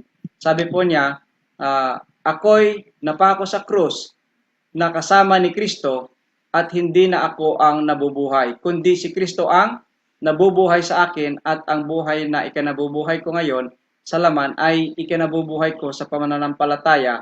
Ang pananampalataya na ito sa anak ng Diyos na sa akin ay umiibig at ibinigay ang kanyang sarili dahil sa akin. So yan po mga kapatid ay naging bagong nilalang na po tayo po mga kapatid, no? Tayo po ay naging bagong nilalang na at yung mga bagay na dati po nating gawi na masasama, hindi po sang-ayon sa kautusan ng Diyos ay hindi po na natin ito ginagawa. Katulad nga po na sabi po doon na datapwat ngayon, no, ay inyo namang layuan. Ito na po yung ating mga lalayuan. Yung lahat ng galit, kapuotan, panghihinala, panununghayaw, yung salitang mahahalay, ito po naiiwasan na po tayo, no? Yung mga bubulaanan sa isa't isa, no? Yan po lahat ay hinubad na po natin, no? At tayo po ay nagkaroon na po ng bagong pagkatao po mga kapatid. Kaya nga katulad ni Apostol Pablo, tayo po ay napako na sa krus. Sabi niya, ako'y napako sa krus, nakasama ni Kristo, at hindi na akong nabubuhay sa aking sarili, kundi si Kristo. Yan na po ang mangyayari sa isang tao na na ginawan ng ating Panginoong Diyos ng pagpapabanal. Itong tinatawag na sanctification mga kapatid. Ito po yung proseso mga kapatid na una, ibibigay ng Diyos sa atin yung kanyang banal na espiritu. Pangalawa, ay tayo po ay papalitan po niya ng ating puso at yung ating pag-iisip po mga kapatid. Pangatlo, tutulungan niya po tayong makasunod sa kanya na, sa kanyang mga kautusan, sa kanyang mga kalooban po mga kapatid. Pang-apat, magkaroon na po tayo ng bagong nature. Tayo po ay maging bagong nilalang. Ibig sabihin ay linayuan na po natin ang mga dating mga pagkatao po natin, yung mga masasama sa atin ay hinubad na po natin at naging new nature na po tayo mga kapatid. At sa unti-unti mga kapatid, nagiging kamukha na natin ang ating Panginoong Hesus Kristo po mga kapatid. Na natutubos na po sa atin mga kapatid yung nawala na nature ng tao, yung nawala na itsura po ng tao po mga kapatid sa pamamagitan ng pagpapabanal. At ito po yung mga proseso mga kapatid. So kanina, una, binigyan po tayo ng ating Panginoong Diyos, ating Panginoong Diyos ng tinatawag na karunungan mula sa langit. Tayo po ay na-justify, inaring ganap na, itinuring po tayong matuwid mga kapatid. At nandun na po tayo sa proseso ng pagpapabanal. No, yan, ito yung mga sunod-sunod na miracle na ginawa ng Diyos sa atin mga kapatid. At tayo po ay nandun na sa process ng sanctification. At ito po ay habang tayo po ay nabubuhay, ito po ay nangyayari po sa atin. Ito po ay nagaganap po sa atin mga kapatid. At tayo na po ay nababago. Gusto ko lamang po magbigay ng isang ilustrasyon mga kapatid. Isang professor na isa po ay nagbabantay din po ng isang dormitory po mga kapatid. At doon po sa dormitory, napansin niya po ang isang estudyante na meron pong mga poster doon sa pader ng kanyang dormitory. At doon po mga kapatid ay yung mga poster na yon ay mga malalaswa, no? Nag-isip itong professor kung paano po niya sabihin para yon po ay tanggalin po niya doon sa pader ng kanyang room. So, ang ginawa nitong professor ay kumuha po siya ng isang malaking poster. At ang poster na yan ay si Jesus Christ po mga kapatid, ang drawing po dyan. So, binigay niya ito doon sa estudyante at sinabi nung professor, ingatan mo ito. Pwede mo ring i-display sa iyong room, sabi po niya. Yan po. Yan ay tinanggap nitong estudyante at nung siya po ay nasa dormitory niya, ikinabit niya rin po yung itinabi niya po itong poster na binigay ng professor po doon sa kanyang mga poster na dikit doon sa pader. At nung ma-realize nitong estudyante na parang hindi magkakabagay kasi yung iba malalaswa tapos biglang mayroong mukha ni Jesus. Na-realize niya na hindi bagay at dahil ito ay mas malaki, ang ginawa po niya ay tinanggal na lang niya po yung mga poster niya na dati na malalaswa at inilagay niya sa sentro ng pader yung poster po ni Jesus. Kaya ganon mga kapatid ang isang ilustrasyon. Kung si Jesus ay tanggapin po natin, wala na pong ibang room, no, na kontra pa doon kay Jesus sa ating puso. No, ganyan po ang isang ilustrasyon. Sa pagtanggap natin sa ating Panginoong Hesukristo ay wala nang ibang makakasagabal pa sa ating puso. Si Jesus lamang po ang laman ng ating puso mga kapatid. So, dito po mga kapatid, ano ang epekto, no, sa ating pagkatao, itong pagpapabanal po mga kapatid? Anong aspeto ng tao ba ang aapektuhan po mga kapatid sa pamagitan po ng tinatawag na imparted righteousness, no? Itong himala na ito na ginagawa ng Diyos sa atin ay ano po aspeto ng tao ang maapektuhan sa atin mga kapatid. Dito po sa 1 Thessalonians 5 verse 23, sabi po niya, at pakabanilin kayong lubos ng Diyos din ng kapayapaan, at ang iyong espiritu at kaluluwa at katawan ay ingatan buo na walang kapintasan sa pagparito ng ating Panginoong Hesukristo. So ano pong aspeto ng tao ang maapektuhan?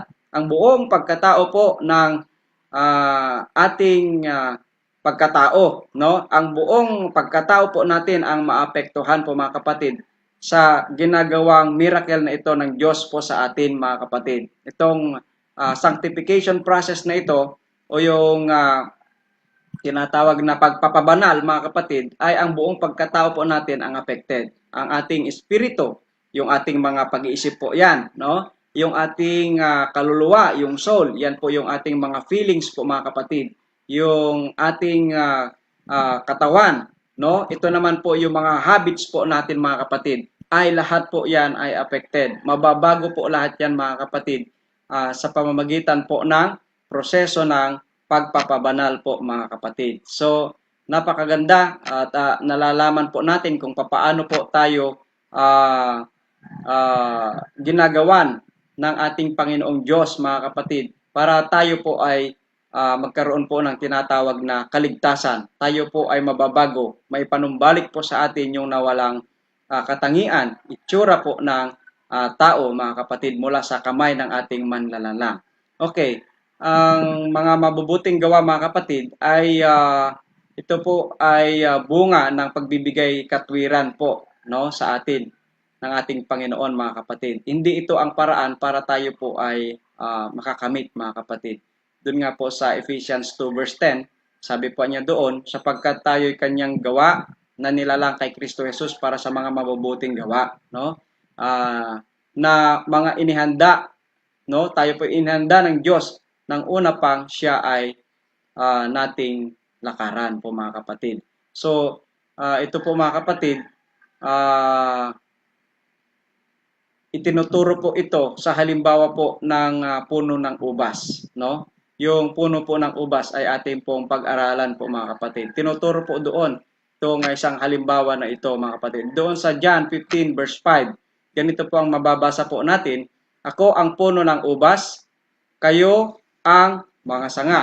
Ang nananatili sa akin at kayo'y sa kanya ay siyang magbubunga ng marami sapagkat kung kayo'y hiwalay sa akin ay wala kayong magagawa. So yun po mga kapatid, yung puno po ng ubas ay isa po yan sa isang ilustrasyon sa gawain po ng Panginoon. Ganun din po sa atin mga kapatid, no? Yan po yung ilustrasyon ng gawain po ng Diyos para sa atin.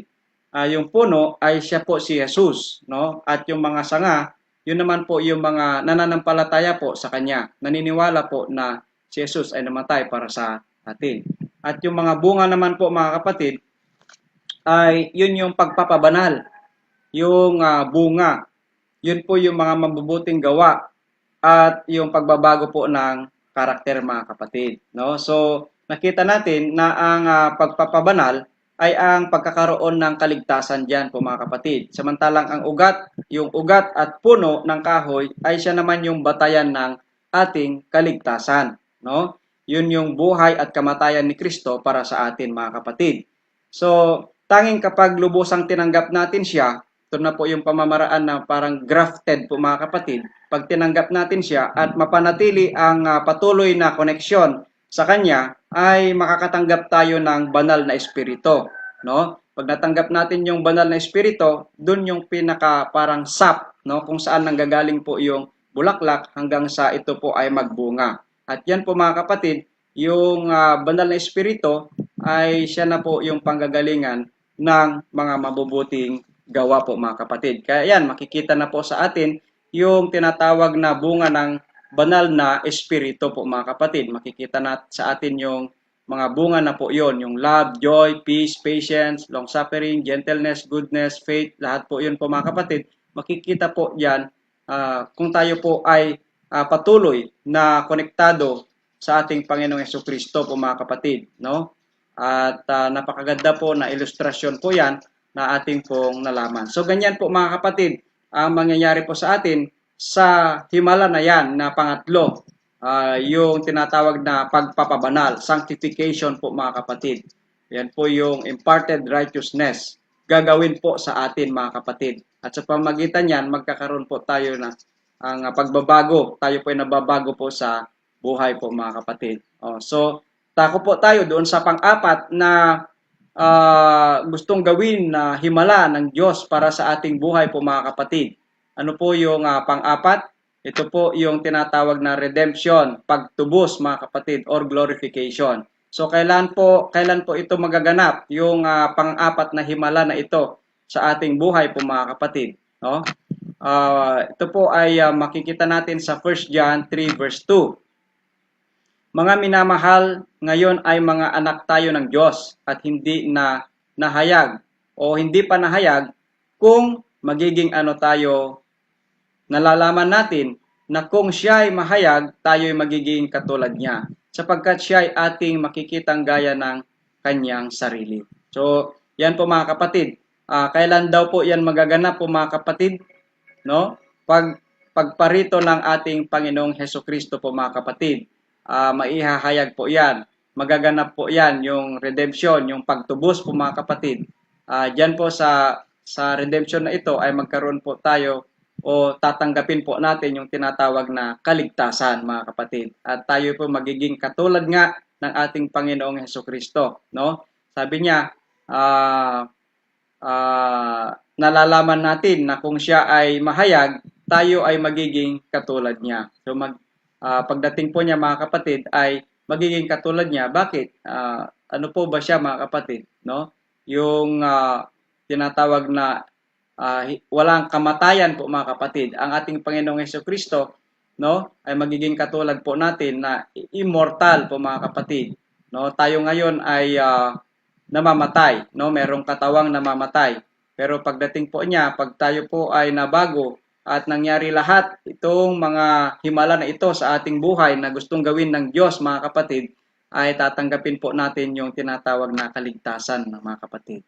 So itong kaapat na himala, ito po gustong gawin ng Diyos sa atin na upang maging katulad natin siya at yan ang magaganap sa pagbabalik ng ating Panginoong Hesukristo. Tayo rin ay mababago sa kawalang kamatayan, no? Yun nga po yung from mortality to immortality po mga kapatid. Kapag binuhay tayo mula sa kamatayan mga kapatid, yan po ay mangyayari din po sa atin, no? At sabi nga po dito sa 1 Corinthians 15 verse 51 saka 52, narito sinaysay ko sa inyo ang isang hiwaga, hindi tayong lahat ay mga tutulog, ngunit tayong lahat ay babaguhin sa isang sandali, sa isang kisap mata, sa huling pagtunog ng pakakak, sapagkat tutunog ang pakakak at ang mga patay ay mabubuhay na maguli na walang kasiraan at tayo'y babaguhin. So yan po mga kapatid, tayo po ay babaguhin from mortal to immortal po mga kapatid. So ano pa ang mangyayari sa ikaapat na himala dito po sa redemption or yung glorification po mga kapatid na gustong tuparin ng ating Panginoong Diyos sa ating buhay? Yun po yung pagkakaroon na po ng perfectong karakter at may panumbalik po yung nawalang Eden po mga kapatid. Sabi nga po sa Revelation 21 verse 5, at yaong nakaluklok sa luklukan ay nagsabi, narito, ginawa kong bago ang lahat ng mga bagay at sinabi niya, isulat mo sapagkat ang mga salitang ito ay tapat at tunay. So yan po mga kapatid, lahat ng mga bagay ay babaguhin na po ng ating Panginoong Diyos. No, yung ating katawang namamatay at tayo po ay magkakaroon na po ng katawang hindi na po namamatay. At lahat po mga kapatid, no, ng mga lumang bagay ay babaguhin po ng Panginoong Diyos. Magkaroon ng walang hanggang katwiran, no, sa naimbalik na Eden. Yan po ang mangyayari. Wala na po doon kalikuan, wala na pong kasalanan, no? Lahat po may maipanumbalik po mga kapatid. So ano ang magagawa natin upang si Jesus ay makagawa ng himala sa ating buhay? Ano po ang magagawa po natin para ang mga himalang ito ay magawa niya sa atin mga kapatid? Tayo naman po ay magkatanggap po ng tinatawag na kaligtasan. Sa Isaiah 45 verse 22, ito po ang unang magagawa po natin. Kayo'y magsitingin sa akin at kayo'y mga ligtas. Okay? Tumingin tayo sa ating Panginoong Jesucristo. Ibig sabihin, tanggapin po natin yung kanya pong panawagan. Tayo po'y tumanggap sa kanyang panawagan po mga kapatid.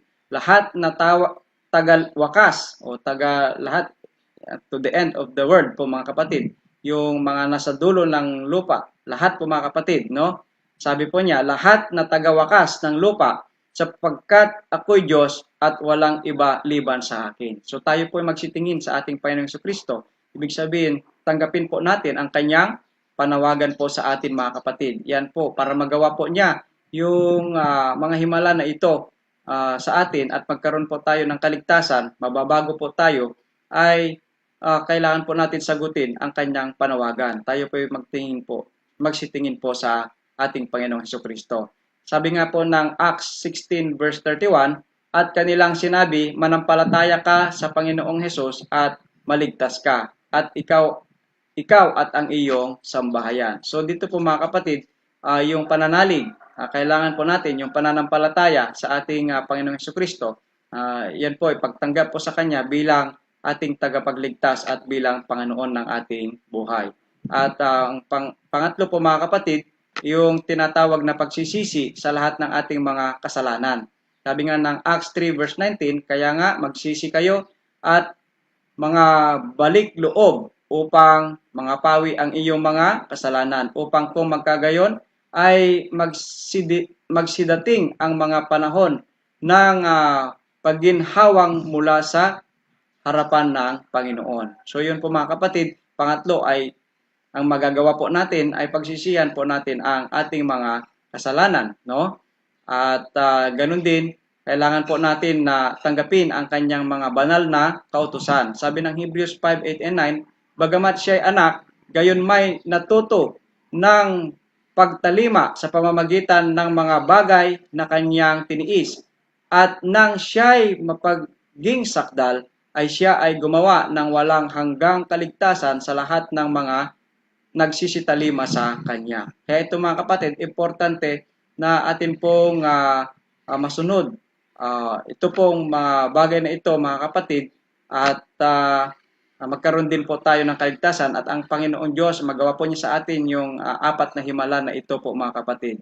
Okay, katulad ni Jesus, no, na tumalima sa kanyang ama, tiniis, no, lahat ng mga bagay, ay gayon din ating tanggapin ang kanyang banal na kautusan at sundin ito. Kaya importante po mga kapatid, yung pang-apat, yung pagtanggap natin sa kanyang banal na kautusan. Kung yun nga, yung ating pinag-aralan noong nakaraan, kung siya po ay tinatanggap po natin bilang Panginoon, siya nga, mayroon ngang kautusan na kailangan natin sundin po tungkol po sa kanya po mga kapatid. So, yan po, At ang panglima, kailangan din po natin i-renew, baguhin ang ating mga desisyon araw-araw na ito po ay angkop lagi sa kalooban ng ating Panginoong Diyos, yung ating mga desisyon, mga kapatid. At yung pang-anim ay tayo naman po ay magkaroon po ng pagtitiyaga. Ito po ang magagawa po natin, mga kapatid, para ang mga himalang ito, yung apat na himala na ito, ay gagawin ng ating o magagawa, matutupad ng ating Panginoong Diyos sa ating buhay po, mga kapatid. Yung pagtitiyaga, kailangan din po natin yan.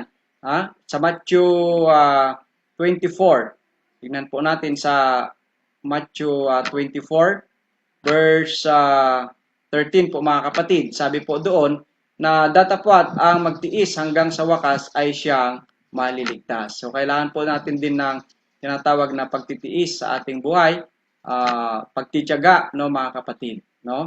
Okay, so para hindi po natin makalimutan, mga kapatid, kailangan natin na sariwain lamang ng konti, reviewin po lamang ng konti itong apat na himala na gusto pong gawin ng ating Panginoong Diyos sa atin po, mga kapatid. Una, ay, di ba kanina, doon sa 1 Corinthians 1 verse 30, makikita po natin yon yung apat na himala na gustong gawin ng Diyos po sa atin. Una, bibigyan niya po tayo ng karunungan na nagmumula sa Diyos. Upang sa ganon, atin pong maunawaan, atin pong matanggap, atin pong mapag-aralan yung panawagan ng ating Panginoong Hesukristo sa atin para sa kanyang katwiran. No? Pangalawa ay yung tinatawag na righteousness o yung justification process, yung imputed righteousness. Ito po yun, mga kapatid. Ito yung forgiveness. Tayo po ay itunuring ng matuwid sa pamamagitan po ng kamatayan ni Kristo, yung merito ni Kristo na binigay sa atin, tayo po ay tinuring ng matuwid. Napatawad po tayo sa ating mga kasalanan. At yung pangatlo, tayo po ay dadaan po sa tinatawag na sanctification o yung tinatawag naman na imparted righteousness po, mga kapatid, pagpapabanal. Ito naman ay mababago yung ating buhay. Magsisimula po yan sa pagbigay sa atin ng banal na espiritu ng ating Panginoong Hesukristo. At yung pang-apat, ito na po yung redemption, yung pagtubos, mga kapatid, no? Ito po ay magaganap pagdating ng ating Panginoong Hesukristo, no? Na tayo po ay tutubusin at magkakaroon na tatanggapin na po natin yung tinatawag na kaligtasan. Doon po matatransform tayo from mortal to immortal po, mga kapatid. So yan po yung apat na napaka-importante, mga kapatid, na ating malaman kung paano po yung proseso na tayo po ay maliligtas at babaguhin po ng ating Panginoong Hesukristo. Meron po ditong konting diagram na atin pong pag-aralan na ito po ay para lalo natin maintindihan po, mga kapatid, yung ating pinag-aralan.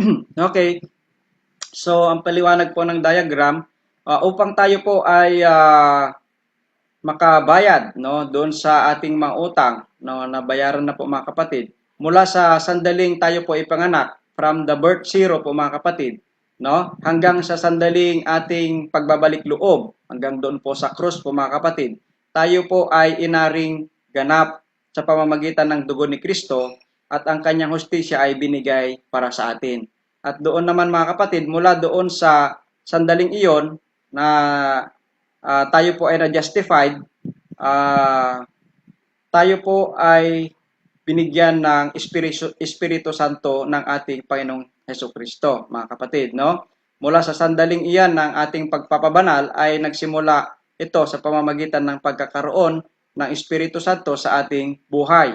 Ito ay isang proseso na puno ng pag-asa para sa atin, mga kapatid. Okay? Yan po, mga kapatid. At yung sanctification ay lifetime process, mga kapatid, no? Kahit na makamit na natin, mga kapatid, ang isang mataas na antas ng pagiging perpekto ng tao, hindi natin maabot ang pamantayan na hinihiling ng Diyos. Sa kabila nito, kapag namatay tayo ay mabibigyang katwiran o aariing ganap po, mga kapatid.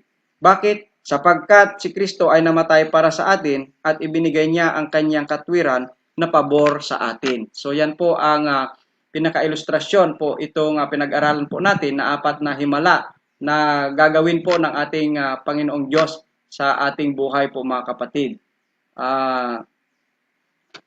tayo po ay binigyan po ng katwiran, no?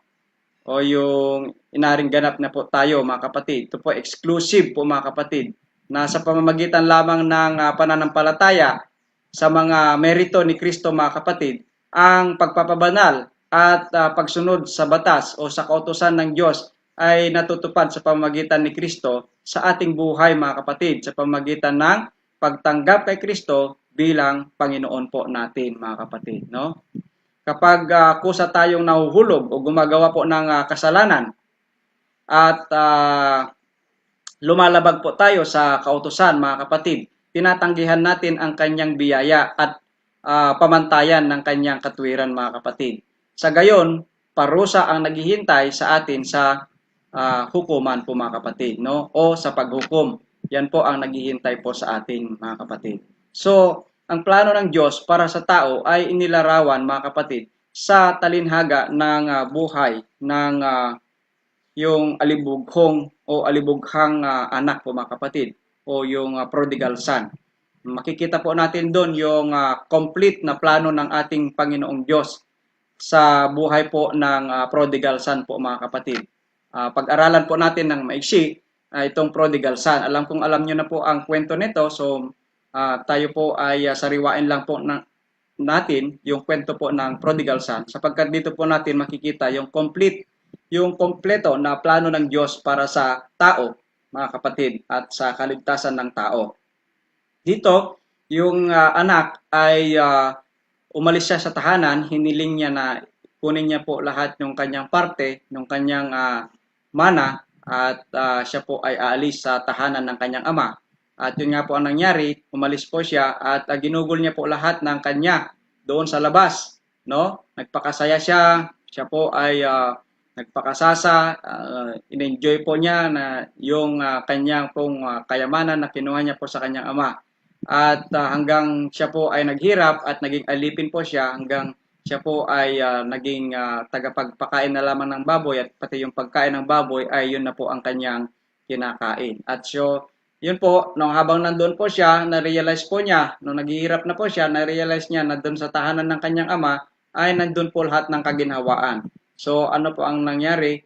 Na-realize niya ang kanyang sarili, siya po ay bumangon at siya po ay bumalik doon sa kanyang ama. At nung siya po ay nasa daan pa lamang at naninag siya ng kanyang ama, sinalubong po niya ito at ano po ang nangyari po sa kanya?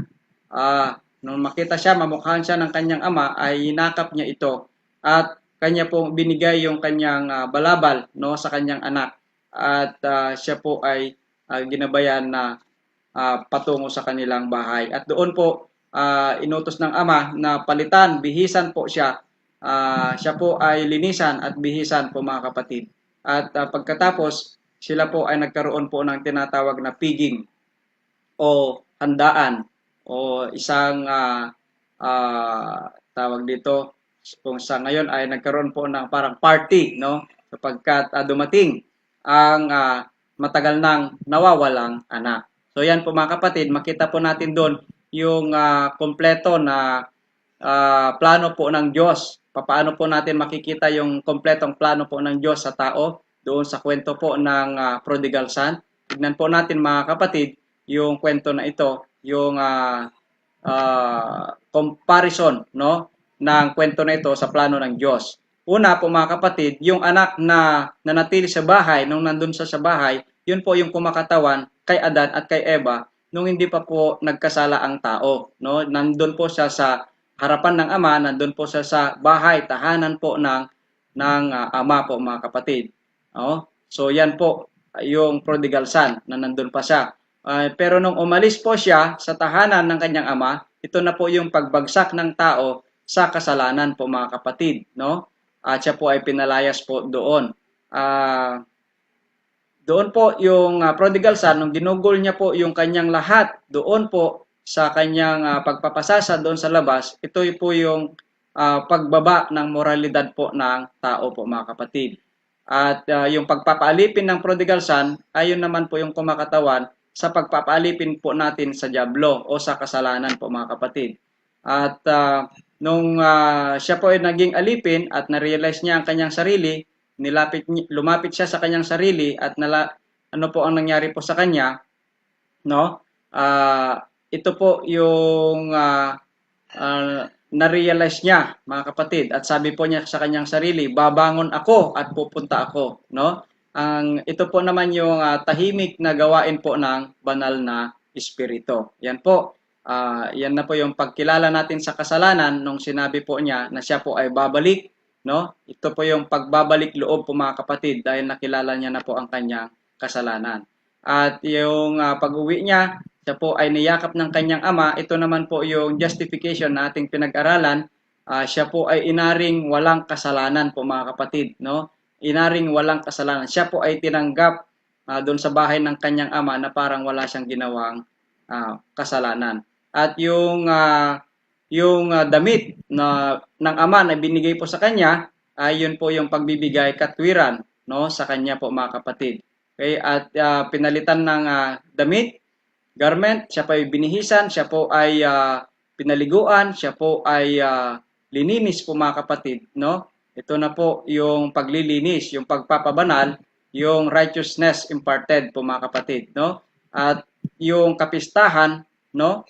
Yan naman po, mga kapatid, yung kalwalhatian o yung pagtubos na ng ating Panginoong Diyos sa tao po, mga kapatid. So diyan makikita po natin yung kompleto na plano ng Diyos sa tao, mga kapatid, para siya po ay maipanumbalik sa dati po, mga kapatid. So nawa po ay magalak ang ating puso sa mga natanggap po nating mabubuting balita tungkol po sa aral na ito, mga kapatid. Ngayon, ano po yung tatlong kagalakan na matatamo ng Kristiyano kay Jesus, mga kapatid? Pag tayo po ay mabuhay, manampalataya sa ating Panginoong Hesukristo, at tayo na po ay tatawaging Kristiyano, hindi Kristiyano sa pangalan, kundi Kristiyano po sa gawa. Kristiyano, ibig sabihin, tagasunod ni Kristo. No? Ibig sabihin, masusunod na po natin yung buhay ni Kristo, mga kapatid. Ano po ang kagalakan na matatamo ng isang Kristiyano kay Jesus, mga kapatid? Makikita po natin yan, yung una po doon sa Psalms 51, verse 12 po, mga kapatid. The joy of salvation. So yan po yung una na matatamo ng isang Kristiyano kay Jesus. Sabi ng Psalms 51:12, ibalik mo sa akin ang kagalakan ng iyong pagliligtas. Yung joy of salvation po, mga kapatid, ay matatamo po ng isang Kristiyano. At alalayan ako ng kusang espiritu, no? Pangalawa po, mga kapatid, the joy of obedience. Sabi po ng Psalms 119 verse 174, aking pinananabikan ang iyong pagliligtas, o Panginoon, at ang iyong kautusan ay aking kaaliwan. Sapagkat pinananabikan po niya ang pagliligtas ng Panginoon, mga kapatid, no? Matatamo ng isang Kristiyano yung kasayahan sa pagsunod sa kautusan ng Panginoon. Hindi na po niya sasabihin na ang hirap naman ng kautusan, Panginoon, o hindi niya sasabihin na walang makakasunod sa kautusan sapagkat napakahirap. No, wala na po, mga kapatid. Bakit? Masaya po siyang sumusunod na po sa kautusan ng Panginoon. At yung pangatlo, ito yung pangatlo, mga kapatid, na matatamo ng isang Kristiyano sa ating Panginoong Hesukristo, yung eternal joy. Ito na po yung wala na pong katapusan, wala na pong hadlang na kaligayahan po, mga kapatid, matatamo ng isang Kristiyano po, mga kapatid. Sabi nga sa Isaiah 25 verse 10, sapagkat sa bundok na ito, magpapahinga ang kamay ng Panginoon, mga kapatid. So yan po, mga kapatid, magkakaroon po tayo ng eternal joy, no? Ang isang Kristiyano. So napakaganda po, mga kapatid. At nawa po ang lahat ng mga kagalakan na ito ay matamo ng bawat isa, mga kapatid. Kaya sa hapong ito, nais mo ba, kaibigan, na matanggap ang mga regalong inaalok ni Kristo sa iyong buhay? No? Yan po ang isang tanong na iiwan ko po sa inyo. Kung nais po ninyo na matanggap ang mga regalong ito, gusto nyo po na ang mga himalang ito ay mangyari po sa inyong buhay, ito po yung panahon na ipanalangin po natin sa ating Panginoong Hesukristo. Nawa po, ang aral na ito ay nagbigay po sa atin ng pag-asa upang sa ganon ay tayo po ay magkaroon po ng kaligtasan, tayo po ay lumapit sa ating Panginoon, ating pong pakinggan ang kanyang panawagan, nang sa ganon ang banal na Espiritu maibigay po sa atin at makagawa ng himala sa ating buhay mga kapatid. At tayo po ay mabago at sa ganon yung kagalakang tatlo na ating pong pinag-aralan, no, ay tayo po ay ma-experience po natin sa ating buhay mga kapatid. At ang higit sa lahat ay matatamo po natin yung redemption mga kapatid. Yung sa pagtubos po mga kapatid, sapagkat doon ay ipagkakaloob po sa atin, matatanggap na po natin ang kaligtasan at ipagkaloob po sa atin yung tinatawag na immortality. Noon mga kapatid, hindi na tayo mag-aalala na tayo pa po ay matatamaan ng anumang mga pandemics, no? Hindi na tayo mag-alala sa ating buhay na tayo po ay mamamatay pa muli mga kapatid, sapagkat kung nangyari lahat ng himalang ito sa ating buhay mga kapatid, ay tayo po ay tiyak mga kapatid na tatanggap ng buhay na walang hanggan. So, nawa po pagpalain ang ating Panginoong Diyos at pagpalain po tayo ng ating Panginoong Diyos, no, sa lahat ng mga tagapakinig, lahat po ng mga nanonood sa bidyong ito ay tanggapin ang pagpapala po mga kapatid. At maraming salamat sa inyong lahat, sa inyo pong pagtitiis sa ating mahabang pag-aaral, no, sa hapong ito mga kapatid. At hanggang sa muli, sana po ay samahan niyo po muli kami sa pang-anim na ating pag-aaral. At may pinamagatan po ito na the next topic po natin, the best solution for my concerns and problems. Yan po ang susunod na ating pong pag-aaralan. At nawa po yung ating mga kaibigan ay ma-sharean po din natin sa pamamagitan ng bidyong ito.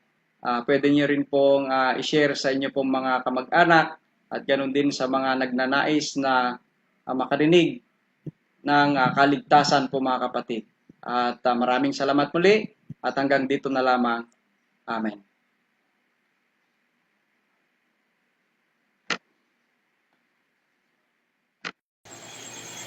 Amen. Maraming salamat sa napagandang mensahe na ating po napakinggan sa gabing ito.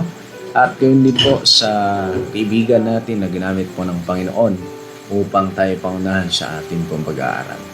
At ngayon po, tayo ay makakarinig muli ng natatanging awit sa gabing ito na ibibigay po sa atin ng ating po kaibigan na nagmula po sa Victoria Tarlac, Miss Lily Joshel Valdez.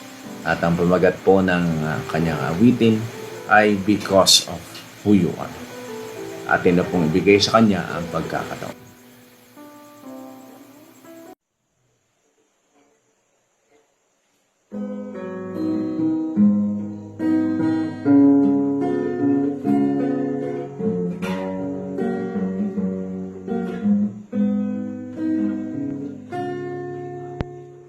You spoke the words and all the worlds came into order. You waved your hands and blinded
the dark it's hard to grieve and death apart.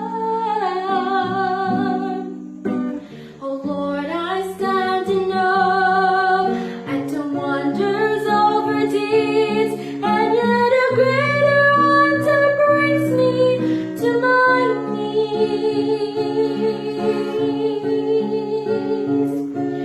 Lord, I praise you because of who you are, not because of all the mighty things you've done.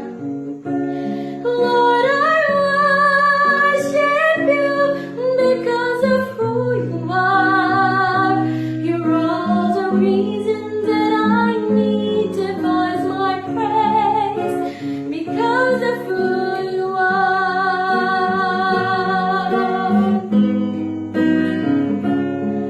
Oh Lord, I stand in awe at the wonders of your deeds, and yet a greater wonder brings me to my knees.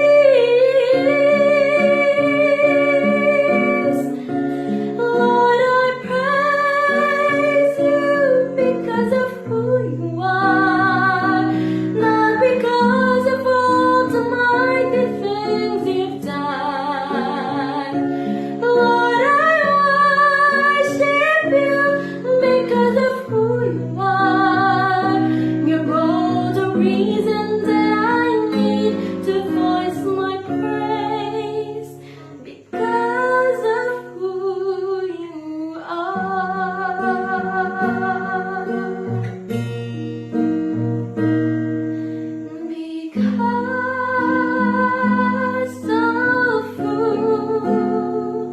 because of who you are.